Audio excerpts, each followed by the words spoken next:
বাবাই বলে দূর হয়ে যা, মায়ে বলে মর, পাড়া পড়শি সিসি করে ভাইয়ে দেখাই ডর।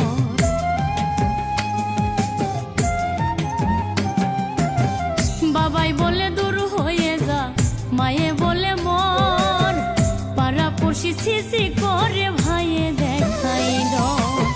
হাসান মতির চেনা মানুষ হয়ে গেছে অচিন, এদিন তোর থাকবে না